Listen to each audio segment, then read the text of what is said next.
தமிழ் சொந்தங்களுக்கு வணக்கம். கள்ளக்குறிச்சியில் வந்து பார்த்தீங்கன்னா போதைப் பொருளால் சாராயம் தாங்க சொல்கிறேன். சாராயமும் ஒரு போதைப் பொருள் தான். அதுவும் கள்ளச்சாராயம். கள்ளச்சாராயம் குடிச்சு வந்து பார்த்தீங்கன்னா நிறைய பேர் வந்து பார்த்தீங்கன்னா இறந்துட்டாங்க. அந்த செய்தியெல்லாம் முடியறதுக்குள்ளாரே திரிபுராவில் வந்து பார்த்தீங்கன்னா மாணவர்கள், பள்ளி கல்லூரி மாணவர்கள் வந்து பார்த்தீங்கன்னா கிட்டத்தட்ட ஒரு 40க்கு மேற்பட்ட மாணவர்கள் வந்து இறந்து இருக்கிறார்கள். அவங்க இறந்ததற்கான முக்கியமான காரணம் வந்து பார்த்தீங்கன்னா HIV நோய் தொற்று, எய்ட்ஸ். இதுக்கு காரணம் வந்து என்னென்னா, ஒரே ஊசியை தொடர்ந்து வந்து பார்த்திங்கன்னா நிறைய பேர் பயன்படுத்துறது. ஒரு போதைப்பொருள் வந்து பார்த்திங்கன்னா எந்த அளவுக்கு கொடூரமானது அப்படின்னு சொல்கிறத இதை விட சொல்லவே முடியாது. ஏன்னா நார்மலாகவே வந்து ஒரு இன்ஜெக்ஷன் பயன்படுத்துகிறாங்க அப்படின்னா உடனடியாக அந்த நீடில் வந்து அப்புறப்படுத்திடுவாங்க. ஆனால் பள்ளி கல்லூரியில் படிக்கிற மாணவர்கள் போதை பழக்கத்தில் அந்த இதெல்லாம் அவேர்னஸே இல்லை. போதைப்பொருளே தவறானது. அதை பயன்படுத்துறது எப்படி பயன்படுத்துறது?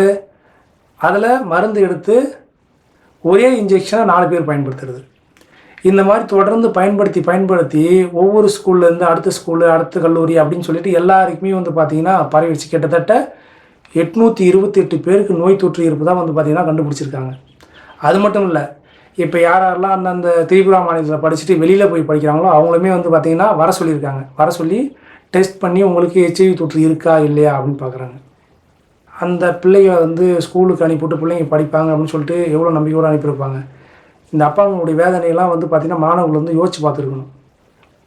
இனிமேல் ஒன்றுமே பண்ண முடியாது. எய்ட்ஸ் அப்படின்னு சொல்கிறது உயிர்கொல்லி நோய். இன்றைக்கி வந்து நிறைய வியாதி வந்துட்டு இருக்கிறதால அதை நம்ம மறந்துட்டோம், அதிகமாக பேசுகிறது கிடையாது. கொரோனா வந்ததுக்கப்புறம் வந்து பார்த்திங்கன்னா நம்ம உயிர்கொல்லி நோய்களை பற்றியே பேசுகிறதே விட்டுட்டோம். அதை கண்டுக்காமல் விட்டதனுடைய பலன் தான் வந்து பார்த்திங்கன்னா நேற்று வந்து பார்த்திங்கன்னா 40க்கும் மேற்பட்ட மாணவர்கள் வந்து இறக்குறாங்க காரணம் எல்லாம் டெஸ்ட் பண்ணும்போது தான் தெரிய வருது எல்லாருக்குமே எய்ட்ஸ் தொற்று இருக்குது. இது எப்படியா வந்துச்சு அப்படின்னு பார்த்தீங்கன்னா எல்லாருமே போதைப்பொருள் பயன்படுத்தியிருக்காங்க. எல்லாமே போதைப்பொருளுக்கு அடிமையானவர்கள். ஒரு நாட்டை சீரழிக்கணும் அப்படின்னா முக்கியமான ஆயுதம் வந்து போதைப்பொருள் தான். இது தெரிஞ்சோ தெரியாமலோ இதை பயன்படுத்திகிட்டு இருக்காங்க. ஆனால் இங்கே இருக்கிற இளைஞர்கள் மாணவர்கள் கண்டிப்பாக வந்து இதை புரிஞ்சுக்கணும். இதிலேருந்து வெளியே வரல அப்படின்னா உங்களுடைய சந்ததிகளே வந்து அழிஞ்சு போய்டும். அதனால் இனியாவது வந்து பார்த்திங்கன்னா பள்ளி மாணவர்கள், கல்லூரி மாணவர்கள் போதைப்பொருள் பயன்படுத்துகிறதே விடுங்க. அது வந்து முழுக்க தவறான விஷயம். இதை வந்து அரசாங்கமும் வந்து பார்த்திங்கன்னா கட்டுப்படுத்தணும். விற்கிறவன் வந்து நல்லா இருப்பான், விற்கிறவன் அவன் வாழ்ந்துட்டு நல்லா போயிட்டே இருப்பான். ஆனால் இதை பயன்படுத்துகிறவன் எல்லாமே சின்ன பின்னமாயிடுவீங்க. உங்களோட லைஃபே பாதிக்கப்படும். ஒரு நாட்டுடைய வளர்ச்சி பாதிக்கப்படுவதில் முக்கியமான ஒரு நாட்டுடைய வளர்ச்சி பாதிக்கப்படணும் அப்படின்னா அங்கே இருக்கிற இளைஞர்களை சீரழிக்கணும். இளைஞர்களை சீரழிக்கிறதுக்கு இங்கே எவ்வளோ விஷயம் வந்துடுச்சு. இல்லை பெருசாக கையில் எடுத்துக்கிற விஷயம் என்ன அப்படின்னா, உலக அளவில் வந்து பார்த்திங்கன்னா இந்தியாவில் இளைஞர்கள் வந்து அதிகம். இளைஞர்களை சீரழிக்கணும்னா ஒரே விஷயந்தான், போதைப்பொருள் தான். போதைப்பொருள் உள்ளே போச்சுன்னா கலாச்சாரமே சீரழிஞ்சிடும். இது தெரிஞ்சோ தெரியாமலோ இதை வந்து நிறைய பேர் வந்து பார்த்திங்கன்னா மறைமுகமாக எப்படியோ சேல் பண்ணிக்கலாம். படிக்கிற இளைஞர்கள் தான் இனிமேல் வந்து பார்த்திங்கன்னா இதிலேருந்து விழிப்புணர்வு அடையணும். இது வந்து நமக்கு தேவையானது ஒன்றும் கிடையாது. ஒரு திரிபுராவில் இன்றைக்கி வந்து பார்த்திங்கன்னா நமக்கு கண்ணுக்கு தெரிஞ்சே வந்து பார்த்திங்கன்னா நிறைய பசங்க அவதிப்பட்டுருக்காங்க. அவங்களாம் சரி பண்ண முடியுமா அப்படின்னு கேட்டிங்கன்னா கண்டிப்பாக சரி பண்ணவே முடியாது. டாக்டர்லாம் சொல்லலாம் கூட்டு மருந்து இருக்குது, இப்போ அடிஷனலாக மருந்து இருக்குது, முன்ன மாதிரிலாம் இல்லை, மருந்துலாம் கண்டுபிடிச்சி வச்சுருக்கோம் அப்படின்னு. இது எய்ட்ஸ் வந்துருச்சு, HIV தொற்று உள்ளே வந்துருச்சு அப்படின்னாவே ஒட்டுமொத்தமான இம்யூனிட்டி சிஸ்டம் சப்ரா ஆகிடும். அவனால் மீண்டு வெளியே வரவே முடியாது. லைஃப் லாங் மாத்திரை சாப்பிட்டே இருக்கணும். 15 வயசில் இருக்கிறவங்களாம் நோய் தொற்று வந்துருக்குங்க. அவனால் என்ன பண்ணுவான்? அவன் எப்படி மீண்டு வருவான்? 15 வயசில் ஆரம்பிச்சு 10 வருஷம் 20 வருஷம் மாத்திரை சாப்பிட்டு உடம்பு வீணாக போயிடும். அதனால் இளைஞர்கள் மாணவர்கள் நல்லா புரிஞ்சுக்குவாங்க. போதைப்பொருள் பயன்படுத்துறது தவிர்த்துருங்க.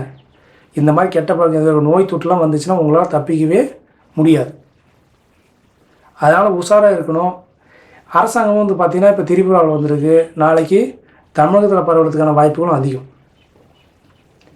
அதனால் இதை வந்து உடனடியாக வந்து பார்த்திங்கன்னா இந்த விஷயத்தை வந்து கவனம் செலுத்தி போதைப்பொருள் உடனடியாக ஒழிக்கணும். நம்ம ஏற்கனவே சொல்லியிருக்கோம், மது எப்படி நிறைய வந்து அரசியல் தலைவர்களும் சரி, நிறைய வந்து படித்தவர்களும் வந்து பார்த்திங்கன்னா தொடர்ந்து வலியுறுத்திட்டு இருக்காங்க இந்த போதைப்பொருள் பயன்படுத்துறத தடை பண்ணணும் அப்படின்னு. போதைப்பொருள்லாம் வந்து பார்த்திங்கன்னா போதைப்பொருளில் ஆல்கஹால் தான் சேரும். அது கொஞ்சம் கொஞ்சமாக உங்களுடைய லிவரை பாதித்து அழிச்சிடும். இது உங்களுடைய மூளையை வந்து செயலிழக்க செய்து சென்ட்ரல் நர்வஸ் சிஸ்டத்தை சுத்தமாக பாதித்து உங்களை இறப்புக்கு தள்ளிடும். அதனால் எந்த போதைப்பொருளுமே பயன்படுத்துறது தவறு, எதையுமே பயன்படுத்தக்கூடாது. அந்த விஷயத்துக்கு போகாதீங்க. உங்களை வந்து நீங்கள் மேம்படுத்துறதுக்கான வழியை வந்து முயற்சி பண்ணுங்கள். அதுதான் வந்து நல்லது. அதுதான் உங்களுடைய வாழ்க்கையை வந்து முன்னேற்றும். அதுதான் அந்த நாட்டிற்கு நல்லது. விற்கிறவன் நல்லா இருப்பான், சாப்பிட்ற நீ நல்லா இருப்பியா? கண்டிப்பாக அழிவு நோக்கி தான் போவீங்க. இதில் எந்த ஒரு மாற்று கருத்தும் இல்லை. அதனால் அரசாங்கமும் வந்து பார்த்திங்கன்னா கவனம் செலுத்தி உடனடியாக வந்து பார்த்திங்கன்னா கொஞ்சம் கொஞ்சமாக வந்து பார்த்திங்கன்னா எல்லாத்தையுமே களை எடுக்கணும் அப்படின்னு சொல்கிறது அனைவருடைய வேண்டுகோள். நேற்று வந்து பார்த்திங்கன்னா திருப்பூர்வாவில் வந்திருக்கு, நாளைக்கு வந்து தமிழ்நாட்டுக்கு வர்றதுக்கு எவ்வளோ நேரம் ஆக போகுது. அதனால் இந்த போதைப்பொருள் கலாச்சாரத்தை ஒழித்தால் தான் வந்து பார்த்திங்கன்னா HIV நோய் தொற்று பரவதுமே. அதனால் எவனுக்கு நோய் இருக்குது என்னன்னே கண்டுபிடிக்க முடியாது. போதைப்பொருள் பயன்படுத்தினா லேட்டாக தான் தெரிய வரும், அவன் செத்தாக தான் தெரிய வரும். செத்ததுக்கப்புறம் நீங்கள் கண்டுபிடிச்சி என்ன பண்ண போகிறீங்க? அதனால் உடனடியாக வந்து பார்த்திங்கன்னா இதில் வந்து அரசு கவனம் செலுத்தி இந்த போதைப்பொருள் பழக்கத்தையும் இந்த மாதிரி மாணவர்கள் வேறு யாராவது திருப்பூரில் வந்து இங்கே தமிழ்நாட்டுக்கு வந்திருக்காங்களா, இதெல்லாம் வந்து பார்த்திங்கன்னா உடனடியாக ஒரு கமிட்டி போட்டு இதை வந்து களை எடுக்கணும் அப்படின்னு சொல்கிறது தான் நம்மளுடைய வேண்டுகோள். அடுத்து ஒரு காணொலியில் சந்திப்போம். நன்றி, வணக்கம்.